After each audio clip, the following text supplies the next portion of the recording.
GameStop Expo. Again, I'm Corey Dunn. I'm now joined here with Derek Peel here with, we're actually going to be talking about Sonic Boom, which is, I actually had a lot of fun yesterday playing the game, getting me back to having a hand or having a controller in my hands and playing a good game and stuff like that. But so let's dive in and talk about some of the things that we'll be looking forward to here in the video that we have. What are some of the features and things that we should be on the lookout for in the initial? Oh yeah, sure. So Sonic Boom: Rise of Lyric for the Wii U. It's definitely a different take on Sonic compared to previous Sonic games that have been coming out over the past several years. This time around, it's an adventure where you not only do you play as Sonic, but you play as Knuckles, Amy, and Tails. They all have their own special abilities, and you need to use them together in order to take down not only Dr. Eggman, which is their formidable foe, usually every time, but there's also a new enemy named Lyric. He's a snake-like villain who's hell-bent on taking over the world. Yeah, so we've seen, whenever I had the chance to be able to play the game, one of the things I like, going back from the classic Sonic games, you still have the track, but there's been a little bit more of an edge to it, little differences that we see. What are some of the different things that you can kind of expect from this side of things, from the track side? Oh yeah, so there's a lot of speed runs throughout the entire game. Sonic is known for his speed, of course, so we really wanted to capitalize on that. But not only do you get to race around, but you get to use what is called the Enter Beam. It's basically like this tether that you can use to traverse over vast landscapes. You could also disarm enemies, take down their shields, and then attack them. And you can also use it to reach hard to find places. So, all right. So I have to ask. Especially since I know my history of Sonic. So where did this come from? Where did the Inner Beam come from? How did it come about? Yeah. So Lyric, as I discussed before, the snake villain, he was trapped with the Inner Beam, and he was freed from it by accident. And he threw the Inner Beam technology on Sonic and his friends and entrapped them. But Tails was able to tinker with it and to use it to actually benefit them. So wait, this is a corny joke, but I have to say it. So Tails actually helps here, not just gets dropped off the side of the map while you're running down. Again, going back to classic Sonic the Hedgehog 2, but so Tails is not just getting dropped off the side of the map at any point there. Tails actually helps out, figures out the technology here with the Inner Beam. So one of the things that now that we noticed, we went from the speed runs to kind of this open world. Kind of discuss a little bit more about that. Yeah, so this game is filled with lots of open world exploration possibilities, and because of that, not all characters can explore all of it on their own. We just saw previously Knuckles being able to climb up walls. That's one of his special abilities. He can also burrow underground and attack enemies from underneath. Amy's special ability is her acrobatic skill, so she has a triple jump, whereas the other characters have a double jump, and she has her hammer, which is pretty destructive. And Tails, he can float long distances, with his tails, and he also has a buddy bot that assists him with taking down enemies. And of course, Sonic has his speed. Right. So one of the things that I like too is, as we can see again with the Inner Beam, you kind of have that lasso capability, being able to swing your enemy and throw them around, actually use them as tools to be able to take down the boss fights and those types of things. I think that's really a fun component. One of the things that I also like, especially because I come from a UX side, the affordance side, the kind of helping the gamer know where to go. I think that you've done a pretty good job in terms of kind of color coordinating those areas as well. Oh yeah, thank you. Yeah, and you were talking about lassoing and throwing your small enemies around. I think what's really fun in this game are the colossal bosses that you go up against, and it's kind of it's really hard to figure out how to take them down. But once you figure it out, you can chip away at them little by little, and There's a boss in here where you actually throw the smaller enemies at the larger enemy. So, yeah. I think there's a lot of, again, one of the things I also like about it is the storyline. At the end of the day, it's Sonic, and the personality comes out. You get to hear his reactions to other characters on the cast, and it's just fun to kind of look, especially with Amy and Sonic kind of going back and forth. They got that out of the demo here. That was just it's fun to see that, because in the end of the day, these are characters in a storyline that kind of pulls everything together, and it's not just pure gameplay. Exactly. Yeah. There's a lot of comedy. There's that acrobat that you were talking about before. Yeah. Yeah, so there's a lot of comedy, intertwined in the script. So, there's still that classic, although it's a different take on the Sonic universe, it still has that, tongue-in-cheek sense of humor.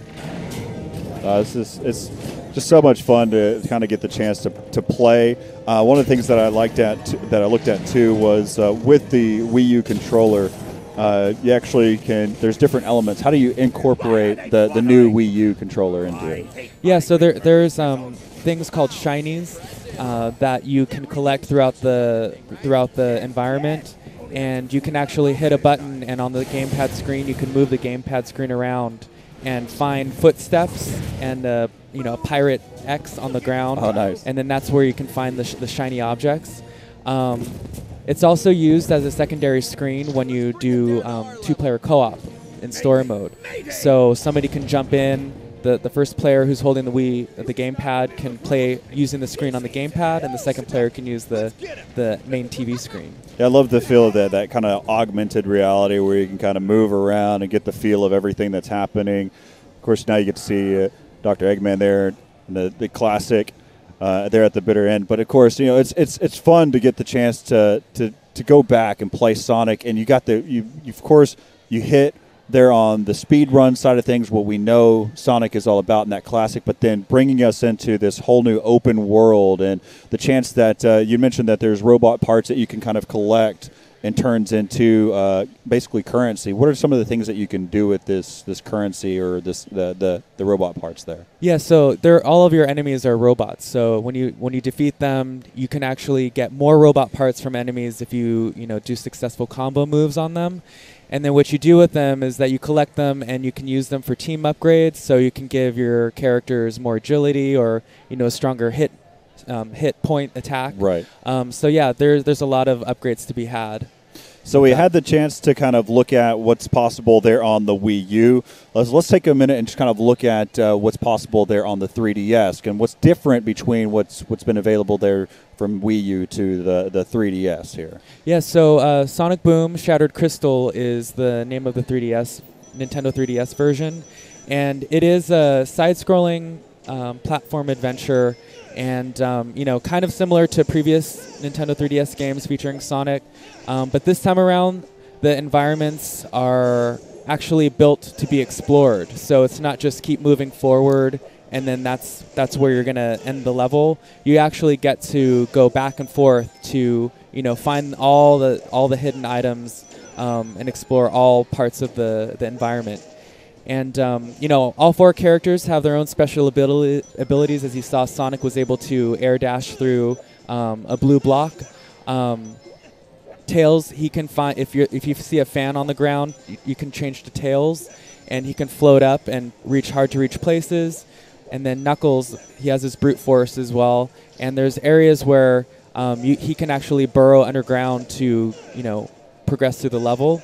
And Amy is actually not playable in this game. You're actually saving her from Lyric. Oh, that's great. She got kidnapped because she has knowledge of the Lost Crystal, which contains the power that Lyric wants to have. So how do these two? I mean, is there any, in terms of storyline, is there any interconnection or connection between the two games? No, they're actually seen as different chapters. As different chapters, so they are part of the. Okay, cool. Yeah. So that's great, and so if I'm correct, then if you don't have Amy, then who is there another character that's available here? Yes, there's a new character, and her name is Styx.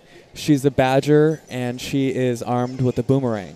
Oh, so what? All right, so totally different now. I mean, we've seen from acrobat and agility, and of course the strength there from Knuckles and the speed from Sonic. What does Styx provide here with that boomerang? Well, Styx, with her boomerang, you can actually control the direction of where the boomerang is going. So you can reach hard-to-reach places with it, pick up bonus items that are off the screen, and you can also hit switches that open doors. So it's a nice way to it's a nice addition to what the other teammates offer. So one of the things that I also, again, I like to go back, the fact is the rings, especially with the Wii U, there with Rise of Lyric, that's your health. That's still the core that controls how much hit points that you have left available there. And I see that's probably the same here as well. Yes, and this time around, if you get hit, not all of your rings will be lost. You'll actually lose a proportionate amount, so that it's not, you don't have to start over after getting dinged by a little enemy. So it's a little forgiving, but I think it really works with the adventure style gameplay that you see here. No, I like the fact. I mean, we had the chance there to see Knuckles actually burrow through, and now we see that Tails. You can see the fans that were pushing her upward, and then pushing him up there. And then, yeah, so it's cool to be able to get the chance. So there's at different points in the game that you get to use different characters, or do you select a character in the beginning of the game and move forward? Yeah, so as you progress, you'll gain access to using each of the characters. And once you have all of them, you can switch to them freely throughout the game. Is that at the start of each one of the levels or the maps, or is it at any point in time that you can change over? Yeah, you can do it at any point in time during the game. Yeah, so it's pretty, it's free flowing in that aspect. Yeah, and actually what we're seeing here is, not only do we have adventure and exploration, but there's also races. So you can go up against, Styx and Metal Sonic and, race them for the best time through some levels. Well, that's great, especially whenever you're talking in terms of a portable device like the 3DS. You want to have some of those, that kind of that instant gratification there, and being able to do a quick little speed run or a race against one of the AI there. So this is a lot of fun, especially, again, the fact is, in the end of the day, you're catering towards a younger demographic, and you're trying to educate them along the way. And I think, again, that being able to color coordinate and being able to help them along the way is great. Oh, yeah, definitely. Well, is there any other different types of features and things that you want to discuss before we kind of wrap things up? Yeah, so just real quick, the Nintendo 3DS and the Wii U versions of Sonic Boom are connected in the sense that, if you have both games, if you play the 3DS, and as you progress through the 3DS storyline, you'll actually unlock certain upgrades in the Wii U version. So, if you buy both, it's beneficial. Now, I apologize that I'm not on the game here, but there is a figurine that was available, or that's some memorability. Hopefully, our production team has that as well. I didn't ask that, so I'm completely on the fly here. But so, can you kind of tell me about the figurine, or what's possible here? Yeah. So the pre-order exclusive is game variant Sonic Boom Sonic figure. Okay. And if you pre-order either version of the game, you'll get that when you pick up your game. So there you go. So especially for me, I'm trying to fill up my cubicle with different toys and everything like that. I'll have Yoshi here. I'll have Sonic Boom over here. That'll be great to have. Thanks a lot for hopping on here, Derek. It's great to be able to talk to you about Sonic Boom. And actually make sure you check pre-order today so you can get that figurine as well. You'll be able to buy that, of course, from GameStop. Mm-hmm. And cool. Thanks for hopping on here. Any last questions or any comments that you would like to say? Yeah, so both games come out this November. And also be on the lookout for Sonic Boom on Cartoon Network this fall. Oh, that's right. Be able to check that out. It kind of takes me back even further whenever I used to watch it on Sunday mornings or Saturday mornings. So either way, we'll be able to don't have to worry about me bantering anymore. We'll be back after the break. We'll be discussing with